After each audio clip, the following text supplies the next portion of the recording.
বিশ্বকাপে নকআউট পর্বে পেনাল্টি মিসের এক বিব্রতকর রেকর্ডের মুখোমুখি হলেন লিওনেল মেসি। মঙ্গলবার মিশরের বিপক্ষে শেষ ১৬ হাই ভোল্টেজ ম্যাচে স্পট কিক থেকে গোল করতে ব্যর্থ হন এই আর্জেন্টাইন অধিনায়ক। ম্যাচের ১৫ মিনিটে ইয়াসির ইব্রাহিমের গোলে লিড নেয় মিশর, তবে দ্রুতই সমতায় ফেরার সুযোগ পায় বর্তমান বিশ্ব চ্যাম্পিয়নরা। ১৯ মিনিটে বক্সের ভিতর নিকোলাস তারিয়াফিকো ফাউলের শিকার হলে পেনাল্টির বাঁশি বাজান রেফারি। গোল করার সহজ দায়িত্বে এগিয়ে আসেন মেসি নিজেই, কিন্তু তার ডান দিকে নেওয়া শটটি দারুণ দক্ষতায় ঝাঁপিয়ে পড়ে আটকে দেন মিশরের গোলরক্ষক মোস্তফা শোবেইর। বসুন্ধরা টিস্যু, অশুদ্ধতার বিরুদ্ধে এক বিন্দুও ছাড় নয়।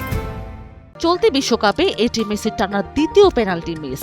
এর আগে গ্রুপ পর্বে অস্ট্রিয়ার বিপক্ষে ম্যাচেও তার নেওয়া শট প্রতিহত হয়েছিল, যদিও সেই ম্যাচে ২-০ ব্যবধানে জিতেছিল আর্জেন্টিনা। ট্রাইব্রেকার বাদে বিশ্বকাপের ইতিহাসে এক আসরে দুটি পেনাল্টি মিস করার প্রথম নজির গড়লেন মেসি।